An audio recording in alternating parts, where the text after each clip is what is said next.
먼저 네트워크 보안과 프로그래밍 실습 강의에 오신 것을 환영합니다. 저는 서울여대 정보보호학과의 조교수인 박후링입니다. 마이크나 이제 비디오에 문제가 있다면 채팅이나 음성으로 이야기를 해주시기 바라고, 먼저 제 소개부터 시작을 하겠습니다. 저는 고려대학교 컴퓨터통신공학부에서 학사를 받았고, 그리고 고려대학교 컴퓨터 전파통신공학과에서 박사학위를 받았습니다. 이후에 고려대학교 정보보호대학원 미래네트워크 연구소에서 연구교수로 있었고, 이번에 서울여대 정보보호학과의 조교수로 임명이 되었습니다. 제 연구 분야는 사물 인터넷과 무선 시스템에서의 보안, 무선 통신 시스템, 백스캐터 네트워크, RF 기반의 보안 통신, 그리고 비신뢰 클라우드에서 이제 신뢰할 수 있는 실행 환경을 어떻게 구축하는 것인지를 연구하는 것입니다. 저에게 이제 연락을 하시려면은 hrpark@sw.ac.kr로 메일을 주시면 되고, 제 연구실은 제2과학관 204호에 있습니다.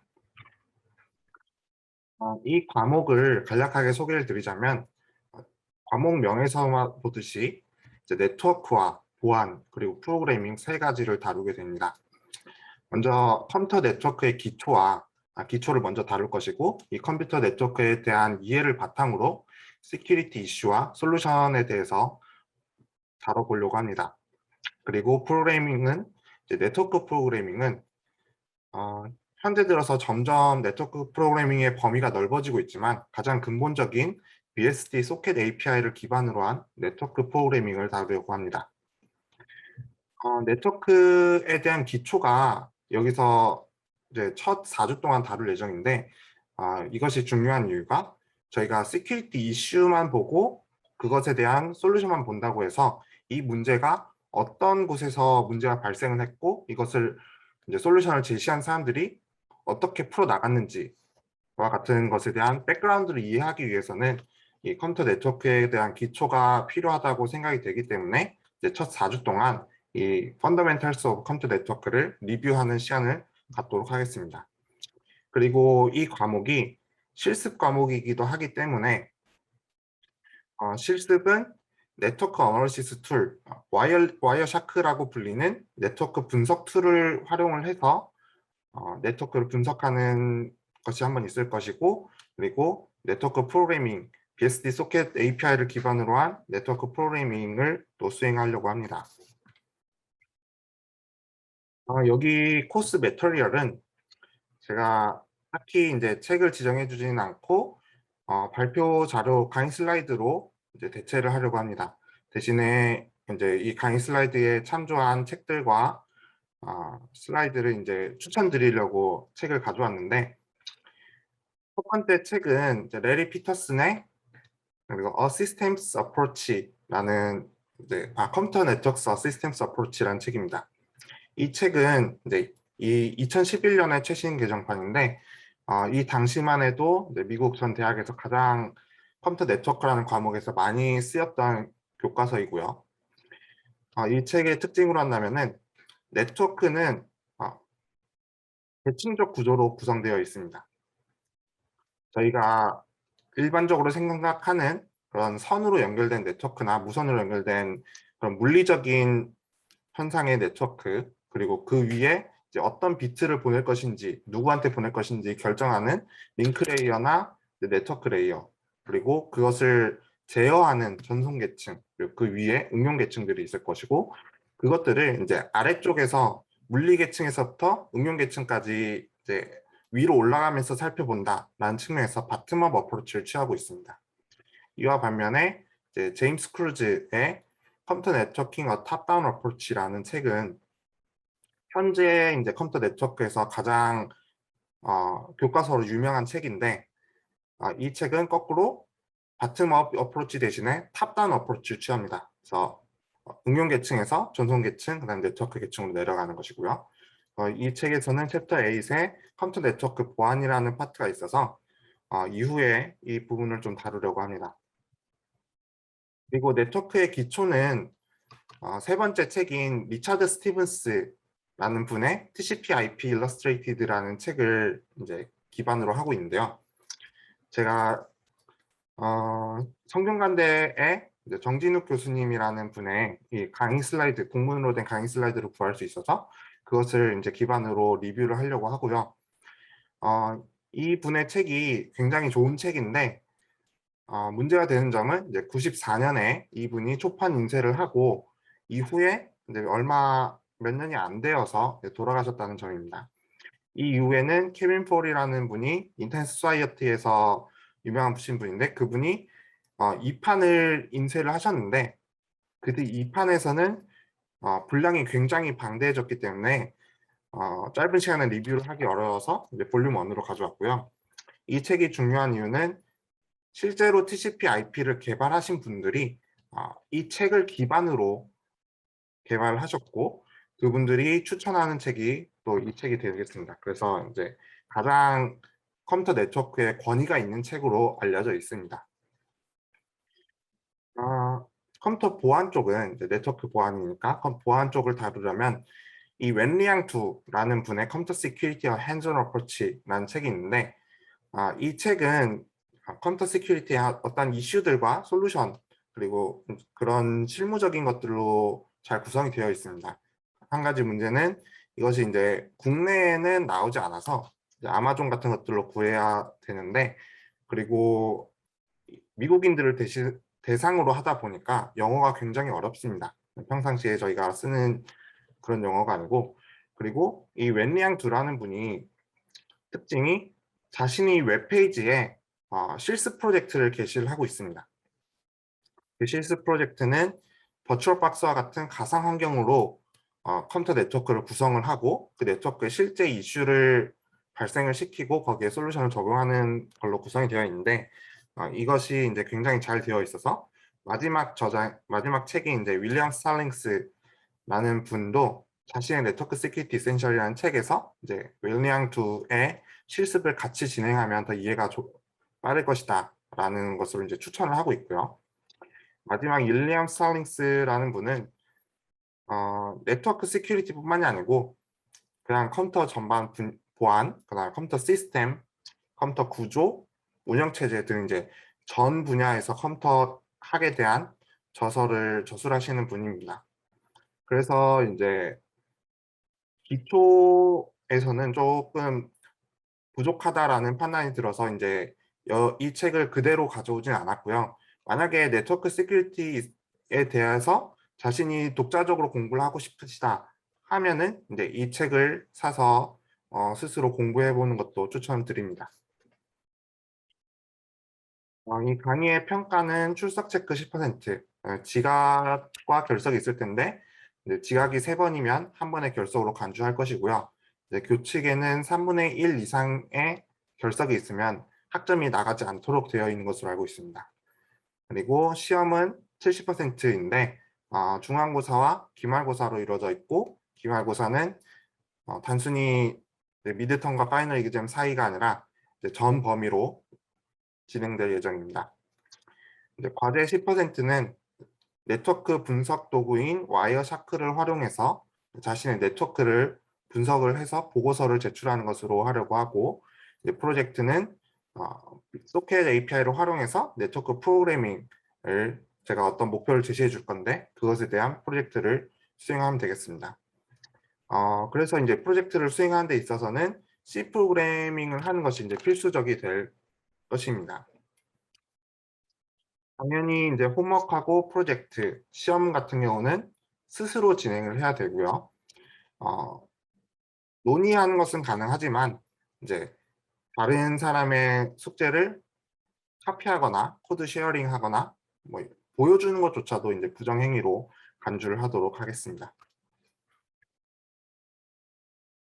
그리고 저희는 이 과목은 이제 졸업 후에 프로가 되어야 되기 때문에 이제 프로는 시간 관리가 굉장히 중요하다고 생각을 해서 제 스스로는 그래서 뒤늦게 제출되는 홈워크나 프로젝트는 받지 않겠습니다. 그래서 미완성되더라도 제 시간에 제출해 주시기 바랍니다. 또한 메이크업 이그잼도 고려를 하지 않을 건데요. 이 메이크업 미그잼이라는 것은 실제 시험 시간에 시험을 칠 수 없어서 자신이 뭐 따로 시험을 칠 수 있게 도와달라 하는 요청들은 받지 않도록 하겠습니다. 단지 이제 종합정보 시스템에 결강 사유 확인서라는 것을 받을 수 있다고 제가 전에 들었는데, 그것을 받아서 뭐 학과장님이나 학생지원팀장님들의 날인이 되어 있다라고 하면은 그때는 메이커 이그잼을 고려해 보도록 하겠습니다. 또 이제 최종 학점이 나온 이후에 메일을 보내서 학점에 대한 네고시에이션을 보내는 경우도 있는데, 그 경우에는 메일에 대한 답변을 정당한 이유가 아닌 이상 메일에 대한 답변을 또 드리지 않도록 하겠습니다. 당연히 학점을 재수강을 위해서 낮춰달라는 요구도 퍼스널 네고시에이션에 포함되기 때문에 그것도 받지 않도록 하겠습니다. 시험을 치지 않는 경우에는 당연히 학점이 나가지 않을 예정입니다. 여기까지 혹시 질문이 있으시면 질문을 해주시면 감사하겠습니다. 네, 없으시면은 이제 오늘 강의는 1시간 정도로 생각을 하는데요. 어, 프릴리미너리라고 이제 사전에 들어가기 전에 배경 지식으로 베이직 텀들을 가져왔는데, 컴퓨터 학에 대해서 어떤 학생들의 교양이 될 수 있는, 그리고 컴퓨터 네트워크에 본격적으로 들어가기 앞서서 컴퓨터와 컴퓨터 시스템, 컴퓨터 구조, 운영체제 등의 이제 컴퓨터 네트워크가 어떻게 연결되는지 살펴보기 위해서 이제 그러한 용어들을 한 번씩 짚어보고 넘어가려고 합니다. 가장 간단한 단어, 채팅에 질문이 올라와 있는데, 중간고사, 기말고사 날짜는 이제 그 수업이 시작할 때 강의 가이드라인에 중간고사 기간과 기말고사 기간이 정해져 있습니다. 그래서 그 기간에 맞는 강의 날짜에 중간고사, 기말고사를 수행하려고 합니다. 시험은 오픈북 대신에 이제 그냥 그 자체로 보려고 합니다. 오픈북이 더 좋다고 하면은 오픈북으로 칠 수도 있겠습니다. 실시간 강의로 진행되느냐는 질문은 마지막에 제가 설문조사를 할 텐데, 이렇게 실시간 강의가 좋은지, 이제 동영상 강의가 좋은지, 그때 투표에 따라서 이제 다음 주부터 그 방법으로 진행을 하려고 합니다.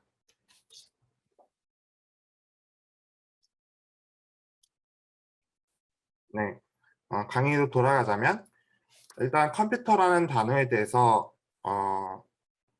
컴퓨터 공학자들, 컴퓨터 전공을 하는 사람들한테 물어보면은 이제 명확하게 답을 내리기는 어렵죠. 대신에 이제 인터넷에서 찾아보면은 위키피디아라는 저희가 보편적인 대답을 할 수 있는 그런 글들이 있습니다. 그래서 위키피디아에 나온 컴퓨터의 정의는 어떤 하나의 머신인데, 이 머신이 알스메틱이나 로지컬 오퍼레이션, 그러니까 산술 연산 또는 논리 연산을 이런 시퀀스를 오토메이티컬리 하게, 그러니까 이 연산들을 순차적으로 그리고 자동적으로 수행하도록 하는 것인데, 이것을 컴퓨터 프로그래밍을 통해서 지시를 할 수 있는 어떤 한 기계를 컴퓨터라고 말을 하고 있습니다. 근데 저희가 책에서 살펴보면은 컴퓨터라는 말 대신에 컴퓨터 시스템이라는 용어를 많이 사용을 합니다. 여기서 컴퓨터 시스템이란 브라이언트 앤 오할란이라는 분들의 컴퓨터 시스템스 프로그래머스 퍼스펙티브라는 책에 살펴보면은 여기에 나온 정의를 빌리면 컴퓨터 시스템은 어떤 응용 프로그램을 수행하는 데 있어서 서로 같이 동작을 하고 서로 같이 동작하는 하드웨어와 시스템 소프트웨어로 구성된 것을 컴퓨터 시스템이라고 합니다. 즉 이제 응용 프로그램을 실행시키고자 협업하는 하드웨어와 시스템 소프트웨어 일체를 컴퓨터 시스템이라고 말을 하고 있습니다. 참고로 컴퓨터 시스템 대신에 컴퓨팅 시스템이라고 말하는 사람들이 있습니다. 이때에는 단순히 컴퓨터 분야뿐만이 아니라 다른 분야에서 컴퓨터를 사용했을 때 컴퓨터를 이용한 계산을 통해서 문제를 푸는 것을 강조하고 싶을 때는 이제 컴퓨터 시스템 대신에 컴퓨팅 시스템이라는 용어를 사용하기도 합니다. 그러면은 컴퓨터 시스템이라는 용어가 굳이 사용되는 이유는 무엇일까요? 컴퓨터 이런 시스템이라는 용어는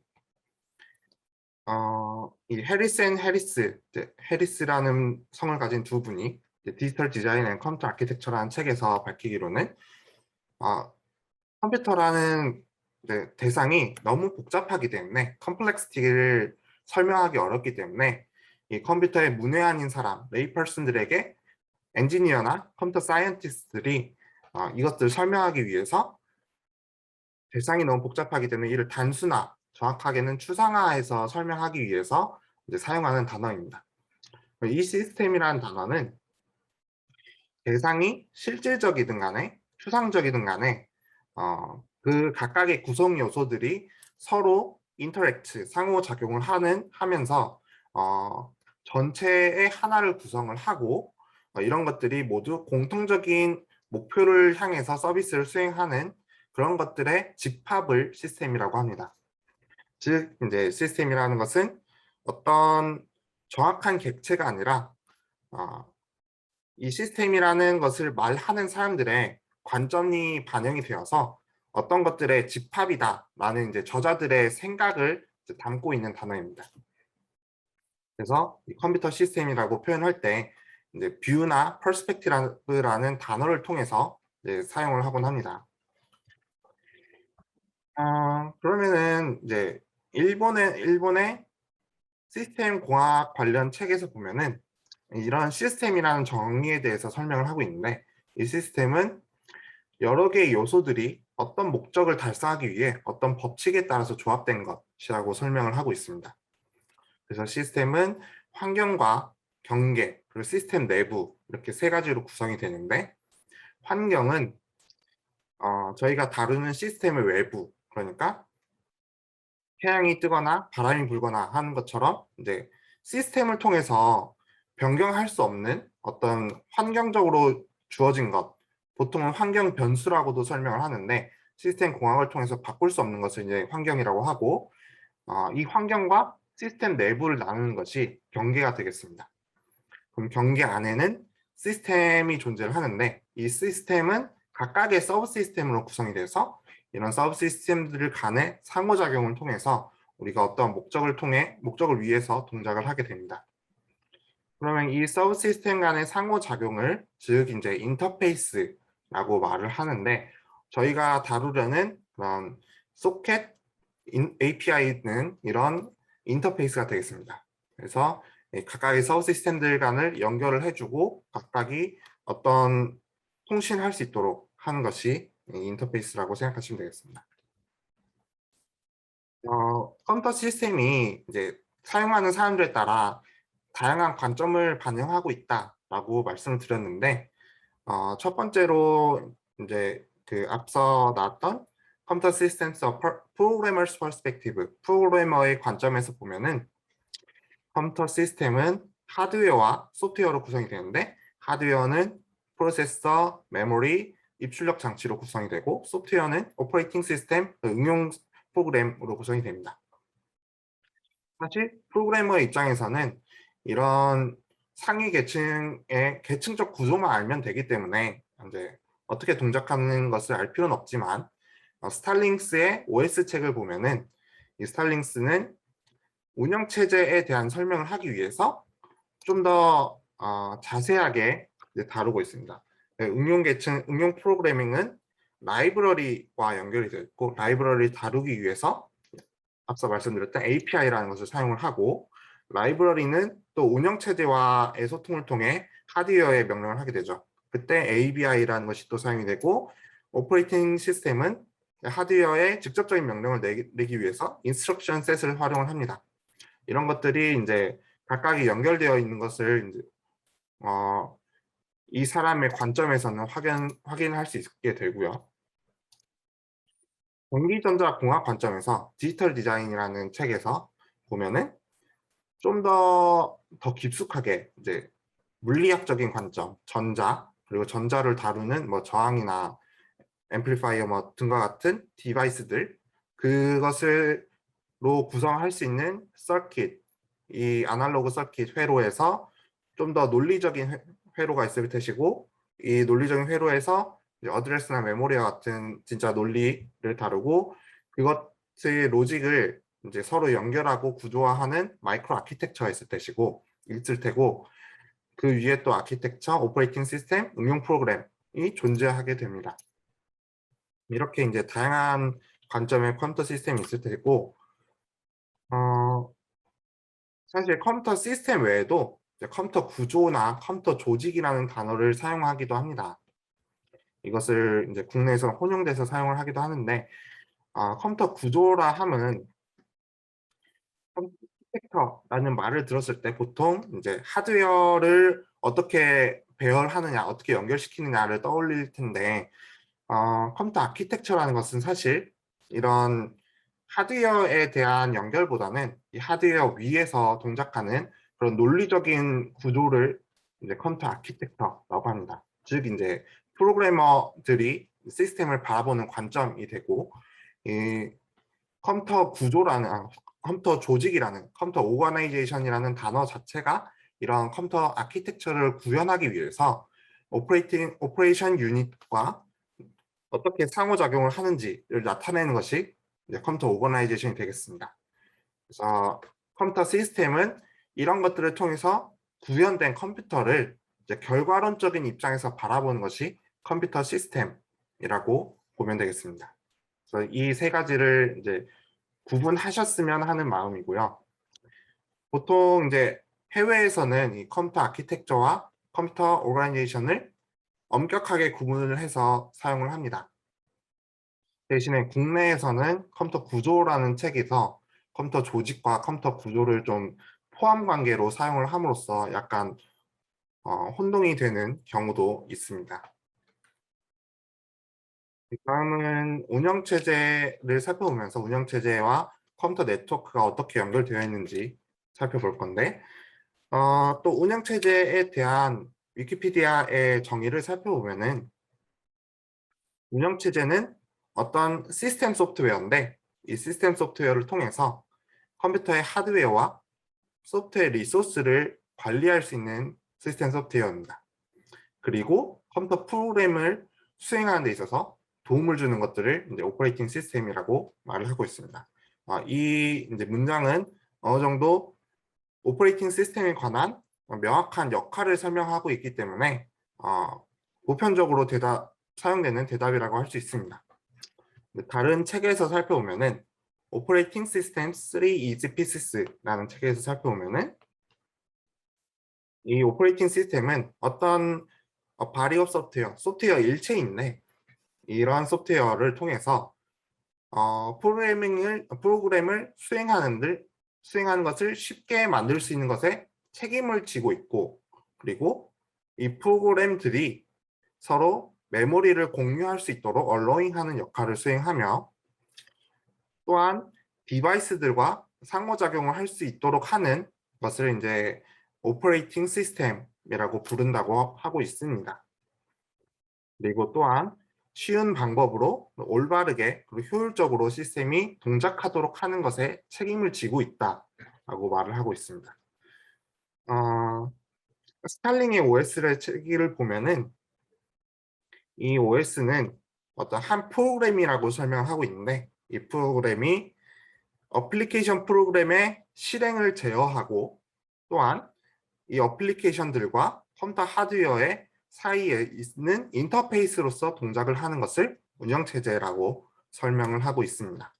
그래서 이 운영체제의 세 가지 특성으로 편의성, convenience 편의성, efficiency 효율성, ability to evolve 발전성, 이렇게 세 가지를 들고 있습니다.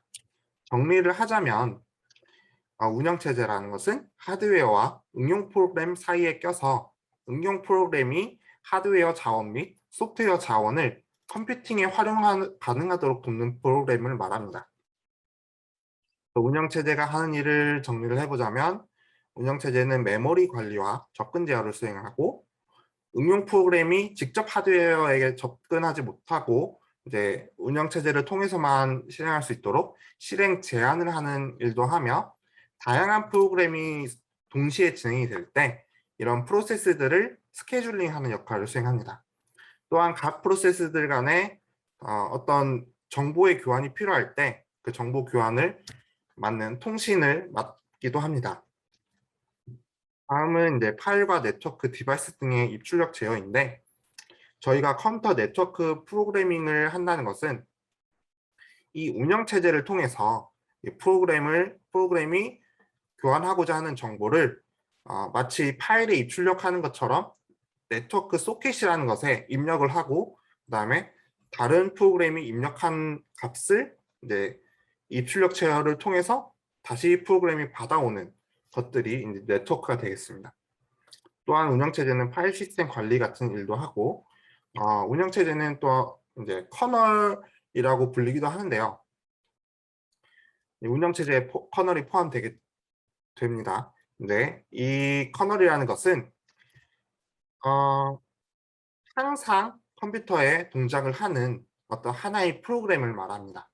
그래서 이 커널 외에도 시스템 프로그램과 어플리케이션 프로그램들이 있는데, 이 시스템 프로그램이라는 것은 커널의 일부분인데 대신에 오퍼레이팅 시스템과 연결된 프로그램인데, 커널의 굳이 일부분일 필요는 없는 프로그램을 시스템 프로그램이라고 하고, 그 외 나머지 모든 프로그램을 어플리케이션 프로그램이라고 정의를 합니다.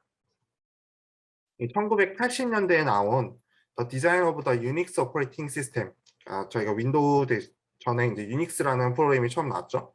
유닉스라는 것을 살펴보면은 하드웨어가 있고, 이 하드웨어를 커널이라는 것이 둘러싸고 있습니다. 그 위에 프로그램들이 있는데, 이 프로그램이 커널을 통해서만 하드웨어에 접근할 수 있도록 하는 것이 이제 운영체제의 커널이 되겠습니다. 이 커널은 커널 모드와 유저 모드로 구성이 되는데, 커널 모드라는 것은 이제 커널이 컴퓨터가 수행할 수 있는 모든 명령을 하드웨어에 직접 명령을 내려서 수행할 수 있는 것이 이제 커널 모드가 되겠고, 우리가 보통 사용하는 어플리케이션 프로그램들은 유저 모드에서 동작을 하게 됩니다.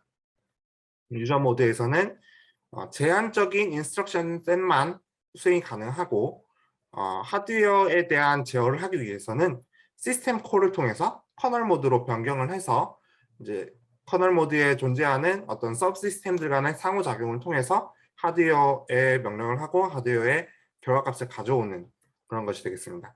그래서 유저 프로그램들은 이러한 시스템 콜들을 수행하기 위해서 라이브러리를 보통 사용을 하죠. 오른쪽 그림은 이제 타넨바움의 모던 OS라는 책에 나온 그림이었습니다. 그러면 이제 컴퓨터 네트워크에 대해서 살펴볼 건데요.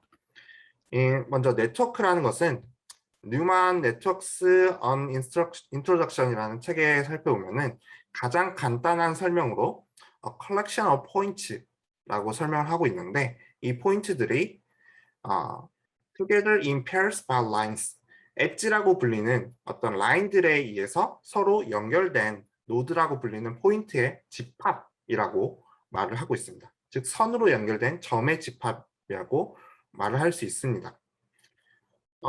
컴퓨터 네트워크스의 시스템 측면에서 바라보면은 이 레리 피터슨의 컴퓨터 네트워크스 시스템스 어프로치라는 책에서 보면은 네트워크는 어떤 one particular kind of data를 다루기 위해 특화된 것이고, 그리고 그들 간에 어떤 스페셜 퍼포즈한 디바이스들이 서로 연결되어 있다라고 설명을 하고 있습니다. 그러니까 여기에서는 단순히 연결된 것뿐만이 아니라 그 위에 어떤 데이터와 어떤 정보가 교환된다는 의미를 담고 있는 것을 볼 수가 있습니다. 네트워크라는 단어를 이제 분석을 해보면은 넷이라는 단어는 그물이고, 네트워크라는 단어는 그물을 짜는 행위를 나타내는 명사입니다. 그래서 어떤 노드와 링크를 통해 상호 연결된 것을 네트워크라고 저희가 말을 하고 있습니다. 그런데 이제 네트워크라는 용어는 어떤 하나의 객체가 아니라 이런 노드와 링크로 연결된 상황을 묘사하는 단어이게 됩니다. 그래서 노드와 링크에 대응되는 객체가 어떠한 것이라도 이제 이것이 노드고 이것이 링크다라고 구분을 할 수 있다면 그것은 모두 네트워크라고 설명을 할 수가 있게 됩니다. 따라서 네트워크라는 단어 앞에 붙는 관형어나 영어의 형용사들이 무엇인가에 따라서 이제 어떤 노드가 어떤 링크를 다루는 단어다라는 것을 스스로 판단을 할 수 있어야 합니다. 실질적으로 저희가 컴퓨터 네트워크라고 하면은 이제 왼쪽 그림같이 서버나 컴퓨터들이 존재하고 이것들이 연결되어 있고 프린터나 라우터 등을 통해서 이제 서로 메시지를 교환하는 것을 컴퓨터 네트워크라고 생각을 하는데 다른 네트워크로는 이제 오른쪽에 나온 것은 프랑스 파리의 지하철 노선도입니다. 저희 한강처럼 이제 쉔르강이 중간에 흐르고 있는데 어, 여기서는 지하철역이 각각의 노드가 되고요. 이 노드들을 연결하는 지하철 노선이 또 링크가 되겠습니다. 이것도 하나의 네트워크라고 할 수 있죠. 또 일상생활에 사용되는 단어로 SNS라는 단어에 저희가 뭐 페이스북이나 인스타그램을 사용할 때 SNS라고 하는데 이때 각각의 사람들이 노드가 되고 이 노드와 노드를 잇는 사람과의 사람을 잇는 관계가 링크가 되기 때문에 이것을 소셜 네트워크라고도 설명을 합니다. 보통 이것을 컴퓨터학에 다루기 위해서는 이제 자료구조 수업에서 그래프라는 용어를 사용을 합니다. 이 그래프는 벌텍스의 집합과 꼭지점의 집합과 변의 집합으로 구성이 되는데 이것들이 각각의 노드와 링크로 대응이 되기 때문에 네트워크를 그래프로 표현을 할 수 있게 됩니다. 다음은 이제 컴퓨터 네트워크를 좀 더 집중적으로 살펴볼 건데요. 이 타넨바움의 컴퓨터 네트워크스라는 책에서는 컴퓨터 네트워크는 A collection of autonomous computers, 자율적인 컴퓨터들의 집합이라고 설명을 하고 있습니다. 근데 그 컴퓨터들은 interconnected by a single technology, 단일 기술로서 상호 연결되어야 된다라고 설명을 하고 있는데 이 상호 연결되어 있다라고 함은 그들 간에 인포메이션이 교환이 가능하면 이것이 상호 연결되어 있다라고 설명을 합니다. 컴퓨터 앞에 이제 autonomous라는 단어가 붙는 이유는 하나의 컴퓨터들이 이제 저와 이제 학생 여러분들의 각각의 컴퓨터가 어떤 컴퓨터에 의해서 종속받는 것이 아니라 각각이 자율적으로 동작한다는 의미에서 autonomous라는 표현을 사용을 하게 되고요.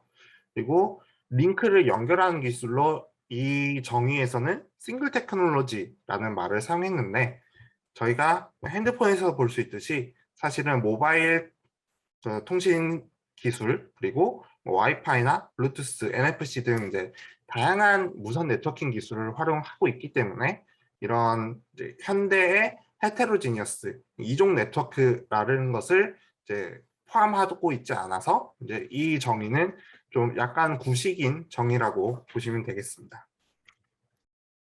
다음은 이제 인터넷이라는 단어를 살펴볼 건데 인터넷이라는 것은 이제 네트워크로 연결된 인터커넥티드 네트워크, 네트워크로 상호 연결된 것들의 어떤 합성어입니다. 그래서 우리가 보통 이 인터넷이라는 것을 표현할 때 소문자 I가 아니라 D 인터넷이라고 하면서 I를 대문자로 활용합니다.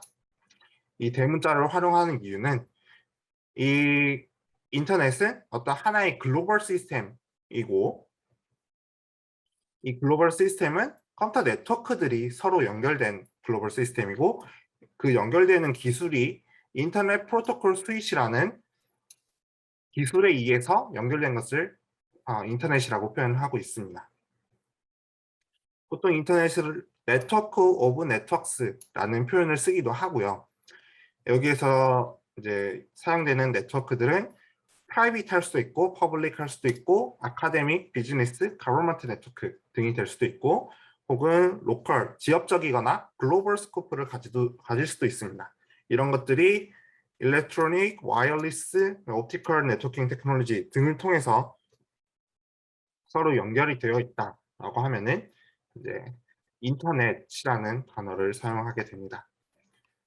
그래서 인터넷 프로토콜 스위치라는 것이 인터넷을 연결하는 프로토콜이 되겠는데 보통 저희가 TCP/IP라는 단어로 이제 인터넷 프로토콜 스윗을 대표해서 사용을 하기도 합니다. 여기서 프로토콜이 무엇이냐 하면 프로토콜은 컴퓨터뿐만이 아니라 사람이나 동물들도 이제 소통을 하기 위해서는 공통된 언어를 사용하고 공통된 행동을 사용합니다. 이런 것들이 사용이 되었을 때 프로토콜이 사용되었다라고 하는데, 어, 프로토콜의 사전적 의미는 뉴 옥스포드 아메리칸 딕셔너리에 살펴보면은 어떤 외교적 절차나 diplomatic occasions나 governing affairs, 국가적 행사들을 수행하는 데 있어서 어떤 공식적인 절차나 시스템을 프로토콜이라고 합니다. 그래서 이제 어떤 행사를 시작하기 전에 의전을 갖춰야 되는데, 그런 의전 절차들을 이제 오피셜 프로토콜이라고 말했고, 현재 들어서는 컴퓨터들 간에 소통을 하기 위해 필요한 규칙이나 규약들을 프로토콜이라고 소개를 하고 있습니다. 인터넷 프로토콜 스윗은 이제 TCP/IP로 설명이 된다고 대표로 말하고 있다고 하는데, 이 이유는 대부분의 프로토콜들이 TCP와 IP를 기반으로 수행을 하고 있기 때문에 TCP/IP라고 설명을 합니다. TCP는 Transmission Control Protocol, 그리고 인터넷 프로토콜 IP라고 합니다. 네트워크는 계층적인 구조를 이루고 있다고 했는데, 응용 계층과 이제 전송을 관리하는 전송 계층, 그리고 실질적인 네트워크를 연결하는 네트워크 계층 등이 있겠습니다. 이때 저희가 흔히 듣는 HTTP, 도메인 네임 서비스, 그리고 IP를 할당받는 DHCP와 같은 것들과 TCP, UDP, ICMP, 이제 핑을 쏘거나 받는 그런 것을 활용할 때 ICMP, 네트워크 계층의 IP, IP와 실질적 물리적 주소를 변경해주는 ARP 등과 같은 이제 다양한 계층이 있는 프로토콜들을 모두 인터넷 프로토콜 스윗이라고 할 수가 있습니다. 국제 인터넷 표준화 기구에서는 이런 인터넷을 한 문장으로 정의를 하고 있습니다. RFC라는 문서가 있는데, 이 RFC는 Request for Comments라는 문서로 웹에 공개되어 있는 표준 문서라고 할 수 있습니다. 이 RFC 4949라는 문서에 보면은 인터넷은 단 하나의 The Single, 그리고 Interconnected, 상호 연결되어 있는 어떤 월드와이드 시스템이라고 정의를 하고 있습니다. 그래서 이 월드와이드 시스템은 상업적이거나 정부에 필요로 하거나 에듀케이션을 하거나 혹은 다른 컴퓨터 네트워크로 구성되어 있는데, 이것들이 IAB, 인터넷 아키텍처 위원회라는 것에서 관리하는 그런 인터넷 프로토콜 스윗으로 연결이 되어야 하고, 또한 각각의 주소가 ICANN이라는 국제 인터넷 주소 관리 기구를 통해서 관리가 되어야 한다. 이런 이름과 주소들이 관리가 되는 것들을 정확하게 연결한 것을 이제 인터넷이라고 소개를 하고 있습니다. 그래서 인터넷 소사이어티라는 것은 그 안에 인터넷 구조위원회라는 것이 있고, 아키텍처 위원회가 있고, 그 아키텍처 위원회가 정의한 프로토콜 스윗을 활용을 하며 그 안에 워킹 그룹들이 있어서 이 워킹 그룹들이 RFC라는 문서를 제출을 하고 표준으로 허락받고 하는 과정을 거치게 됩니다. 다음은 인터넷이 어떻게 동작하는지 이제 인터넷의 역사부터 살펴보려고 합니다. 인터넷의 역사는 저희가 아무리 인터넷이 오래 실생활에 뗄 수 없다고 해도 그렇게 오래된 것은 아닙니다. 1961년에 인터넷을 연결하는 그런 원리에 대한 것이 제일 처음 제시가 되었고, 1969년 들어서 이 알파 네트워크라는 것이 처음으로 등장을 했습니다. 이때는 한 이 4개의 노드만이 연결이 되어 있었습니다. 4개의 노드만 있었던 것이 1977년대에는 이런 100개 이상의 노드로 연결이 되었고, 그 이후에 이제 프로토콜이 새로 등장을 하고 네트워크가 보급이 되면서 웹 브라우저들이 등장을 하고 이제 일상생활에도 적용이 되게 되었습니다. 이것을 좀 더 살펴보자면 폴 바란이라는 사람이 기존의 서킷 스위칭 방식, 서킷 스위칭은 이제 회선을 기반으로 연결하는 방식을 말합니다. 기존에 저희가 제 이전 시대에는 전화를 걸 때 다이얼을 적는 것이 아니라 전화기를 뺑글뺑글 돌리면 전화기에 전력을 공급하고 수화기를 들면은 그 수화기를 중간에 전화 관리국에서 받게 됩니다. 그럼 전화 관리국에 대해서 관리국에 내가 어디로 전화를 걸고 싶다라고 말을 하면 그 사람의 회선을 빼서 이제 목적지에 연결을 해주면 그 1대1로 전화가 연결이 되게 되겠습니다. 근데 이러면 그 전화 관리국이 공격을 받게 되면 네트워크가 끊어지는 상황이 발생을 합니다. 그래서 이 폴 바이런이라는 사람은 핵 공격 안에서도 네트워크는 살아 있어야 된다. 그래서 패킷 스위칭이라는 방법을 쓰면 1대1 회선을 연결하지 않고 전용 회선을 연결하지 않고 각각이 패킷으로 쪼개서 다중 경로로 전송이 되면 경로 하나가 무너지더라도 다른 경로가 살아있기 때문에 네트워크는 유지될 수 있다라는 측면에서 이제 이런 프로젝트를 주장을 했고 미국 정부가 알파넷이라는 프로젝트를 수행하게 됩니다. 그렇게 해서 나온 것이 아까 1969년에 UCLA, 스탠포드 리서치 인스티튜트, UCSB 다 각각 이제 캘리포니아의 LA와 이제 스탠포드, 샌프란시스코 그리고 산타바바라에 있는 학교들이고 유니버시티 오브 유타에 있는 학교를 이렇게 4가지 노드를 연결하는 인터넷이 제일 처음 나왔고요. 이 안에서 파일을 보내거나 이메일을 쓰거나 리모트 로그인 등이 가능했습니다. 1970년에는 하와이 섬에서 유니버시티 오브 하와이라는 곳에서는 유선이 아니라 무선으로 통신할 수 있는 네트워크가 처음으로 설계가 되었습니다. 그래서 그것은 이제 알로하넷이라고 하고요.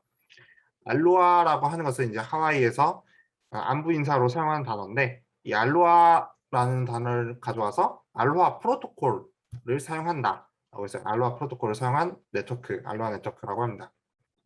현대에 들어서도 이 알로하 프로토콜이라는 것은 저희가 뭐 로라라는 기술을 들어보셨을지 모르겠지만 그런 것들에서도 활용이 되고 있습니다.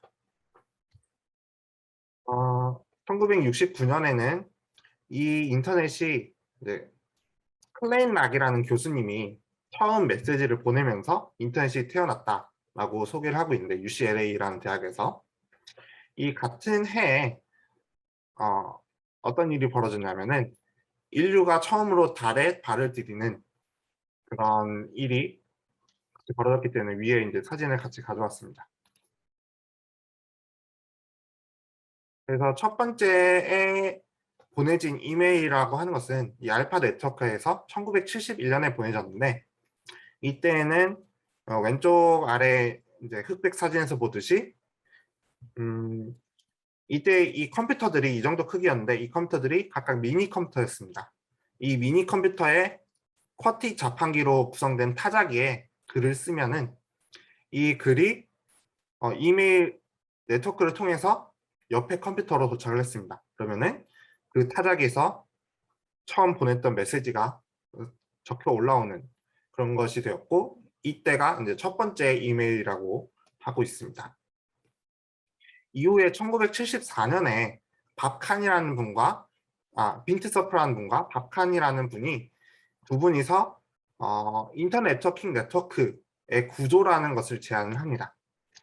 이 인터넷 네트워킹의 원리를 좀 더 살펴보면은 미니멀리즘과 오토노미를 가지고 있는데 이것들의 의미하는 바는 컴퓨터 네트워크에 새로운 노드나 컴퓨터들이 붙더라도 기존의 네트워크에서는 큰 변화를 요구해서는 안 된다라는 원리와 베스트 에퍼트 서비스 모델이라는 것을 제안을 하셨는데 베스트 에퍼트 서비스 모델이라는 것은 저희가 뭐 택배나 우편을 활용할 때 이 우편 회사는 최선의 목적을 가지고 전송하기 위해서 의뢰받은 물품을 전송하기 위해서 모든 노력을 다 하지만 그것을 100% 목적지에 도착한다는 것을 보장하지 않는다라는 것을 이제 베스트 에퍼트 서비스 모델이라고 합니다.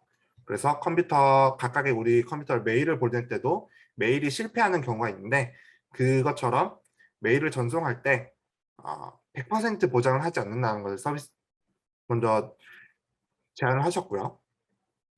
스테이틀리스 라우터라는 것은 패킷이 전송이 될 때 전송되는 경로가 고정되어 있지 않고 가변적으로 전송이 가능하다라는 것을 스테이틀리스 라우터라고 표현을 합니다.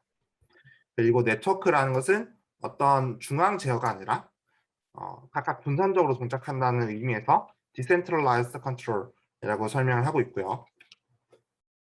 이런 것들이 이제 결국에 오늘날의 인터넷 아키텍처의 근본이 되겠습니다.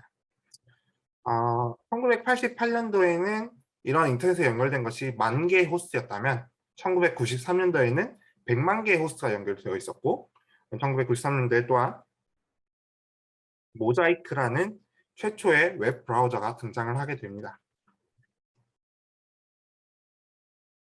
이것은 컴퓨터학의 이제 노벨상이라고 불리는 튜링 어워드인데요.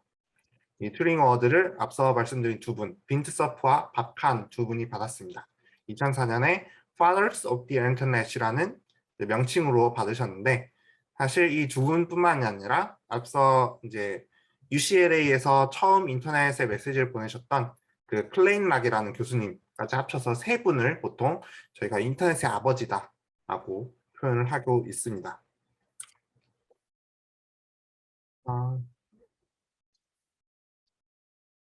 그럼 알파넷을 좀 더 자세하게 살펴보면은 알파넷은 각각의 컴퓨터로 구성이 되어 있었는데 이 노드들이 각각 그러면 이 라우터 역할을 하는 것도 컴퓨터였습니다. 사실은 이 컴퓨터를 인터페이스 메시지 프로세서라고 했는데 이 인터페이스 메시지 프로세서 IMP는 현대에는 라우터라는 표현으로 부르고 있고요. 이 노드들을 연결하는 링크는 50kbps의 좀 제한적인 속도를 가지고 있었습니다. 그리고 University of Illinois 우르바나-샴페인에는 이라는 대학에서는 MCSA라는 연구소에서 모자이크라는 웹 브라우저가 등장을 했고 이 웹 브라우저에 들어서야 텍스트와 이미지를 동시에 표현이 가능한 인터넷의 세계가 열린 거라고 할 수 있습니다. 다음은 이제 그 인터넷 네트워크 어플리케이션들이 어떻게 통신하는지를 살펴볼 것인데 사실 저희는 이제 이 인터넷 네트워크 어플리케이션들이 어떻게 통신하는지 알고 있죠. 저희가 줌을 활용하더라도 제가 여러분들의 지금 이 방 안에 들어와 있는 것을 알고 제 목소리를 여러분들이 들을 수 있고 이것들을 보면은 각각이 양방향으로 통신을 하고 있다. 바이디렉셔널하게 통신을 하고 있고 지금 제 목소리가 여러분들한테 릴라이어블하게 어떠한 워킹 패스를 통해서 전송이 되고 있다라고 생각을 할 수 있습니다. 이것을 이제 이런 네트워크를 보통 파이프로 표현하고 있습니다. unformatted pipe라고 표현을 하는데 이 파이프라 함은 저희가 리눅스를 보셨는지 제가 알 수는 없지만 ls라는 커맨드를 리눅스에 사용을 하면 어떤 디렉토리에 있는 파일명들과 그 파일명들의 옵션에 대한 것들이 목록이 쭈르륵 뜨게 됩니다. 그때 우리가 활용하는 문자가 뭐냐면은 엔터 위에 있는 문자인데 이런 파이프 문자라고 합니다. 프로그래밍을 하면은 5어를 활용할 때도 이 파이프 문자를 쓰죠. 파이프 문자를 쓰고 그래프를 수행을 하고 뭐 이렇게 명령을 주면은 그 디렉토리 내에 있는 텍스트에 관련된 것들을 만 뽑아서 보여주어라 라는 의미에서 이 파이프라는 문자를 쓰게 됩니다. 그래서 파이프라는 문자는 이 결과값을 이쪽으로 넘겨주어라 라는 의미인데 이 네트워크에 대한 파이프의 이런 추상화의 의미는 네트워크는 어떤 하나의 파이프로 구성이 되어 있어서 내가 이 어플리케이션이 데이터를 보내면 이 파이프를 통해서 이쪽으로 나간다. 그리고 양방향이기 때문에 이쪽에서 보내면 이쪽으로 나간다. 라는 식으로 표현하는 것이 이제 파이프라는 의미가 되겠습니다. 그리고 이 파이프는 이 파이프에 들어오는 어떤 데이터든지 바로 보내기 때문에 파이프에 들어오는 데이터의 형태가 어떤 것인지는 신경 쓸 필요는 없습니다. 하지만 어플리케이션들 각각이 자신의 데이터 포맷을 지정하고 있기 때문에 그에 따라서 모든 포맷을 이제 수용할 수 있게 됩니다.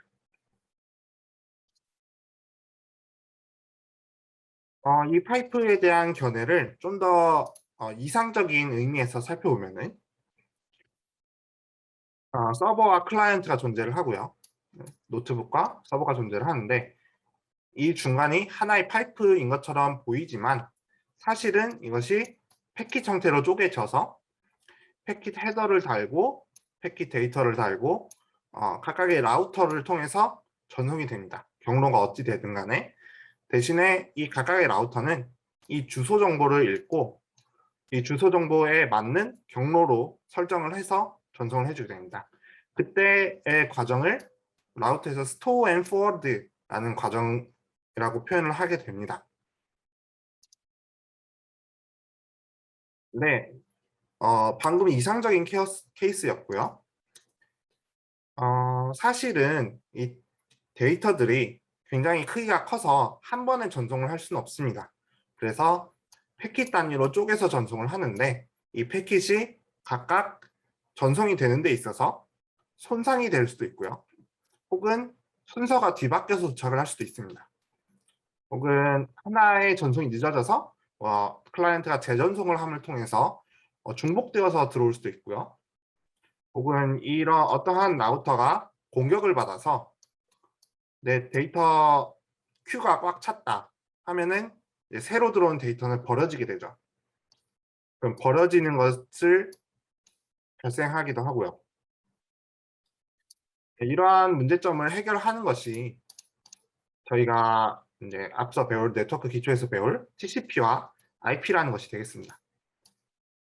이 IP가 목적지를 찾아가는 데 도움을 주고 TCP가 그 찾아가는 데 있어서 발생하는 문제점들을 제어하는 역할을 수행합니다.